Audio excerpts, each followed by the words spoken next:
അതിനുശേഷം ഞാൻ ബോംബെയിലേക്ക് പോയി.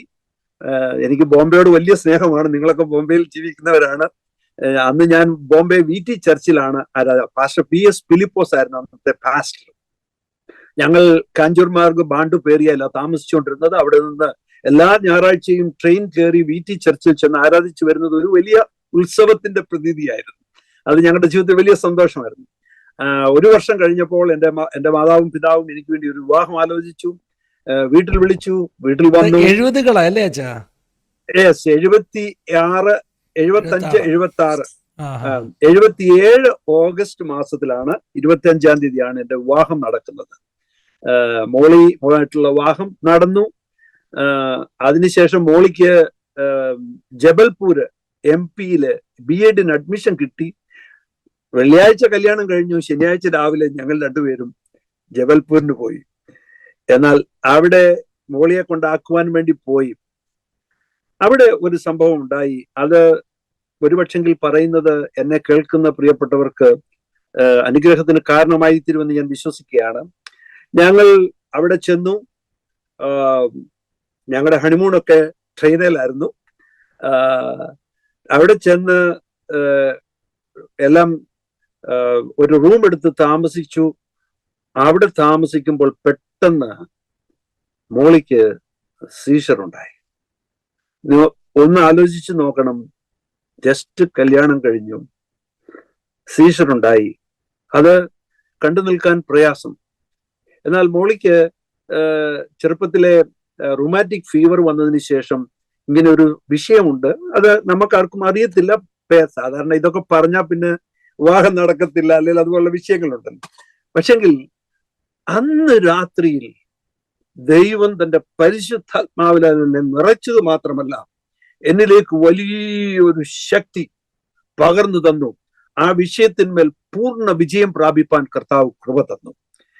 അതിൽ ഒരിക്കൽ പോലും പിന്നീട് പലപ്പോഴും മോളിയുടെ ജീവിതത്തിൽ ഈ അസുഖമുണ്ടായിട്ടുണ്ടെങ്കിലും കുഞ്ഞുങ്ങളുടെ ജനനത്തോടുള്ള ബന്ധത്തിലൊക്കെ അതുകൊണ്ട് ഒരിക്കലും അത് ഹാനി വരാതെ വണ്ണം ദൈവം കാത്തു എന്നതിലും അതിൽ ഒരിക്കൽ പോലും പിന്നീട് പലപ്പോഴും മോളിയുടെ ജീവിതത്തിൽ ഈ അസുഖമുണ്ടായിട്ടുണ്ടെങ്കിലും കുഞ്ഞുങ്ങളുടെ ജനനത്തോടുള്ള ബന്ധത്തിലൊക്കെ അതുകൊണ്ട് ഒരിക്കലും അത് ഹാനി വരാതെ വണ്ണം ദൈവം കാത്തു എന്ന് പറയുന്നതിൽ എനിക്ക് വലിയ സന്തോഷമുണ്ട്. കൂടാതെ ഇത് സംഭവിച്ചപ്പം സാധാരണ പേരൻസിനെയൊക്കെ അറിയിച്ചിട്ട് വിഷയങ്ങളൊക്കെ വേറെ വിധത്തിൽ പോകും. പക്ഷെങ്കിൽ അന്ന് ദൈവം എനിക്ക് തന്ന കാഴ്ചപ്പാടും ദർശനവും മറ്റൊന്നായിരുന്നു. അവളെ ചേർത്ത് നിർത്തി ഞങ്ങൾ ഒരുമിച്ച് കുടുംബജീവിതം നയിച്ചു. ഇന്ന് 47 വർഷം കഴിയുന്നു. ഇത്രത്തോളം ഞങ്ങളെ ജയോത്സവമായി നടത്തിയ ദൈവത്തിന് എനിക്ക് നന്ദിയല്ലാതെ ഒന്നും പറയുവാനില്ല.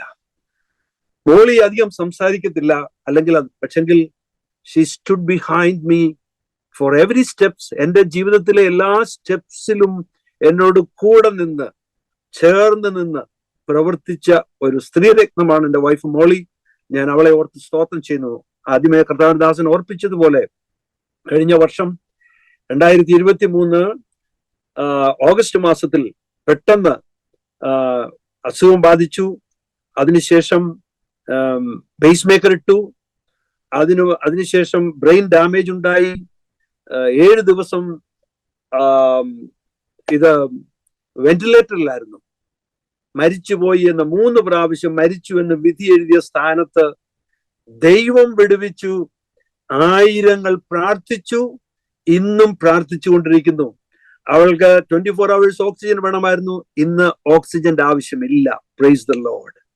അവൾക്ക് ഓർമ്മയെല്ലാം നഷ്ടപ്പെട്ടു. ദൈവം ഓർമ്മയെല്ലാം തിരികെ കൊടുത്തു.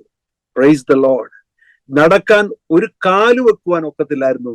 ഇന്ന് പിടിച്ചുകൊണ്ട് നടക്കുവാൻ ദൈവം കൃപ തന്നിരിക്കുന്നു. അപ്പോൾ എനിക്കൊരു കാര്യം പറയാനുണ്ട്. കഷ്ടങ്ങളിൽ ഏറ്റവും അടുത്ത തുണയാണ് നമ്മുടെ കർത്താവ്. കഷ്ടങ്ങളിൽ നമ്മെ കൈവിടാത്തവൻ. മനുഷ്യരൊക്കെ മാറിപ്പോകും, വീട്ടുകാര്, സ്വന്തക്കാര്, പ്രിയപ്പെട്ടവരൊക്കെ. പക്ഷെ മാറിപ്പോകാത്ത ഒരുവനുണ്ട്. അവനിൽ ആശ്രയിച്ചാൽ ഒരിക്കലും ലജ്ജിക്കുവാൻ ഇടയാകത്തില്ല എന്നുള്ളത് ഞങ്ങളുടെ സാക്ഷ്യമാണ്.